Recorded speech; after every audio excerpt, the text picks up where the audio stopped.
Hi, welcome to Spicy Business Talk. This is the place for balance inside and outside your business and from top to bottom in your life.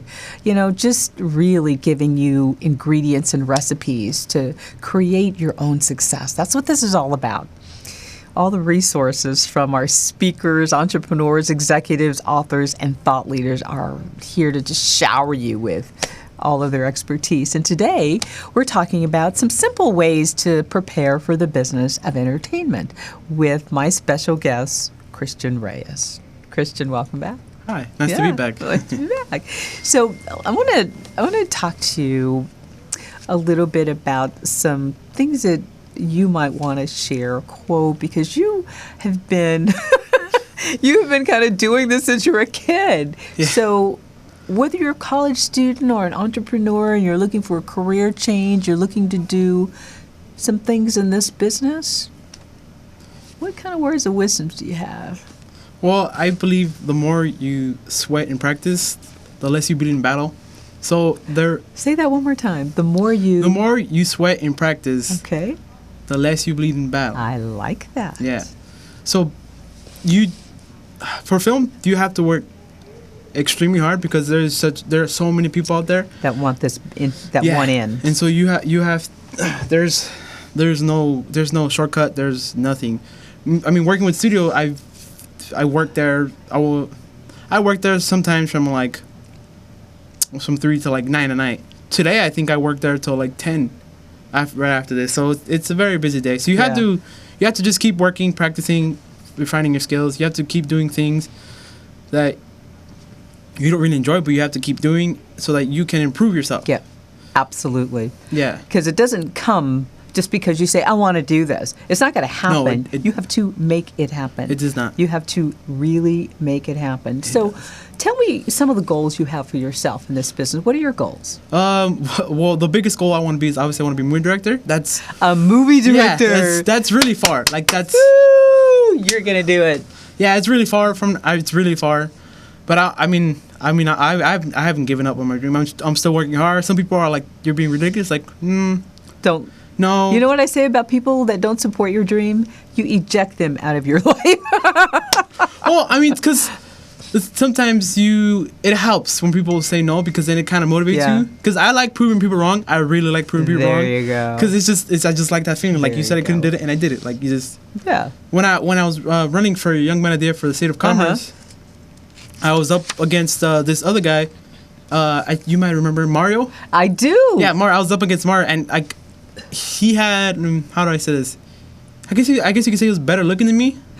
Mario was a handsome young man. Yeah, so it was. A lot of people were like, it's a hard thing to do. You there's a chance you might win, and so I was like, I'm still gonna do it because it's how often you get to be a role model for the city, ambassador. So we did it. We filled out the essay. We did the interview and ended up winning. You really won that. We were all like, yay, Christian! Because we all knew Christian. We were just rooting for Christian, and we were like, oh, we're so happy for you. Yeah, so it was just, you need to build up this fire inside of you. You have to have motivation. Passion and motivation for this, and you can't be taken down with simple words. It's about being intentional. Yes. It's being completely intentional with the direction and your focus. Yeah, and then another thing that I it's just a weird thing I do is I actually, a lot of people don't like criticism. I actually really, really love criticism. Constructive criticism. Yes. Well, it could be either or. Just I like criticism because first of all, it's a different point of view. Yeah. It helps a lot. It's like, oh, I didn't realize that. Okay, thank you. Mm-hmm. It helps you with your stories because then you remember this doesn't make sense. The last time I didn't work out well. People were telling me, and then you also learn. Yes, you do. You learn from people's point of views because you have a point of view. You have a nucleus with what you decide you want to do your story or share your dream. But other people might go, why'd you do that? And it's so important. You make a good point. Yeah. It was weird because when I did my short film, I went to Joe, about another director of the studio, and I was like, okay, tell me what's wrong with this. Like, I just told him, like, tell me what's wrong with this, and because I wanted to hear, like, because a lot of people were telling me, like, oh, it looks good, but saying, oh, it looks good is not going to help you. Yeah, that's a very good point. It's not going to help you. You want really specifics when you are in this business. You know? Yeah, you don't learn anything from. So what did Joe tell you? Joe was like, okay, like, you know, this sometimes this story doesn't make sense because he pointed out that when I was doing the monkey's paw, that why would this person do this instead of this? It doesn't really follow the story. And he was telling me, oh, you're right. So in my mind, I learned from my mistakes thanks to him being honest. Because when I showed the short film at my school, people were telling me it's great. And I was like, oh, this is cool, but I didn't really get anything out of it. I did not get anything. I was like, you didn't get anything out of people saying, oh, it looks great, it's awesome. Yeah, and I completely agree with that. You know, when you want feedback, you want specifics. Yeah, I don't want to be sugarcoated. No, I want like the honest truth. You want friends that you can really understand when they give you a constructive criticism. Yeah. And if they're a good friend, you want to listen to that constructive criticism. You know, because why do you when someone sugarcoats everything, it's like. Yeah, really? I mean, you're not being helped. Yeah, you're not being helped. It really does not help to be like you need tough love, basically. That's right. And it's really, really helpful. Right, especially in this business, in the entertainment business. So let's get back a little bit to, how much work and how much time you have to really put in to make some tracks, some progress in this business. You're saying, and I completely agree with that because I am too, you're putting in, say, from 3 o'clock to 9 o'clock twice a week. Yeah. Right? Well, I mean, sometimes I go actually more. And earlier also because there's also... it's important because there's also things that you have to do. You have to learn. You have to be able to produce a show, to do all the things that you would do when you're out actually in a studio. So tell us about some of those things that you're doing. I mean, you have to put in a lot of time. This past week, I was at the studio Tuesday through Thursday early because we had the shows. Right. So on Tuesday, I got in early because we needed to set up some stuff. Mm-hmm. I got in early. I was setting up equipment, and then my director's like, "Oh, I need to go film the animal shelter." So I went in thinking I was just gonna fix some stuff, and I ended up shooting the animal shelter, which took up like 2 hours. And then when I got back, they're like, "Okay, get ready for another show." As soon as I got back, we got ready for another show, and I was helping setting up lights, helping setting up equipment. Mm-hmm. And I didn't stop working till 9. Like it was. I went in like at I want to say 11. Got in cleaning. Went to go shoot the animal shelter. Came back. It was 3. Fixed the show. We did the show. We did the animal shelter. Hopefully the animals get adopted. Yeah. And then we finished. It was 9. Right. And then I went to sleep. The next day went in at 6 a.m. Went at 6 a.m. You were there, right? Yeah. We got in like 6 a.m. We did the show. A lot of things broke that day. Yeah, and that's another thing when you are learning and in the middle of, well, let's just back up a little bit. When you go to a college and you're learning theory, the theory of film, the theory of television, it's nothing like being a part of an apprenticeship because you are doing it. You're hands-on. When something breaks, you have to fix it. Yeah.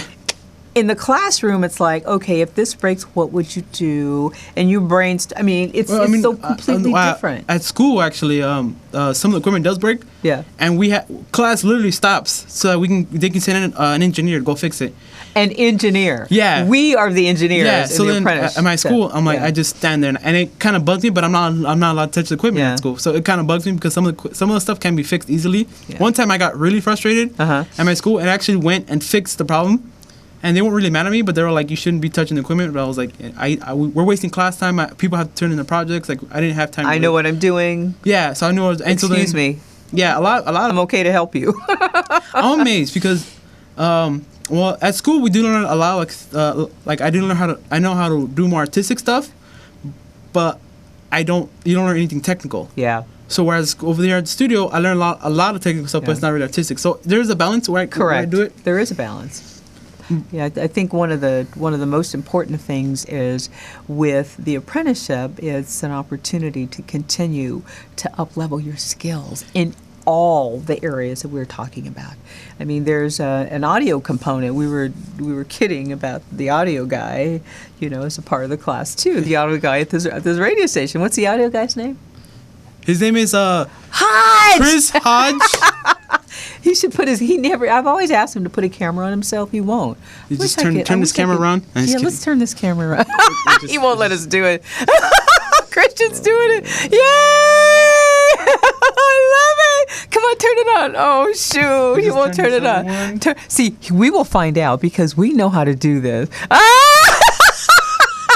He went back to spicy business talk. Oh. Chris, that's too funny. Suffice it to say that the apprenticeship has really resulted in some fabulous things. This program has produced people that work for NBC that are making buku money in this industry. And were you gonna say something? Well, I mean, it's a lot of people try to be very artistic. A lot of people try to be artistic in my school, but they don't know how to use the equipment properly to do the artistic things. Yeah. So a lot of people in my school are stuck like, oh, we can do this, we can do this, but they don't necessarily know how to do it. Exactly. Which it limits their artistic ability because when you learn the technical stuff, you learn how to make it more artistic. So a lot of people in my school didn't know that the aperture, which is the mechanism that controls the hole, that makes things in focus or not. Mm-hmm. Mm-hmm. The smaller it is, the more things are in focus. The bigger the aperture is, the less things are in focus. Right. And it works artistically because when you have a bigger aperture, you need less light. Correct. And at my school, a lot of people don't know that, so then they just throw a lot of lights because it's too dark and like people waste time. And I'm just like open up the iris or the aperture, and then bam, you need less light, and then you just adjust the focus. So we're going to take a quick break. Isn't this fabulous? I mean, it's all it's very technical, but if you are ever interested in doing something like an apprenticeship, you have to choose. You have to know where to go. You have to choose the right one, and then when you get there, it's hard work. It's not like, oh yeah, this is gonna get me a foot in the door. But we'll talk more about how we're going to be pressing forward. We'll be right back. This is Spicy Business Talk. We'll be right back.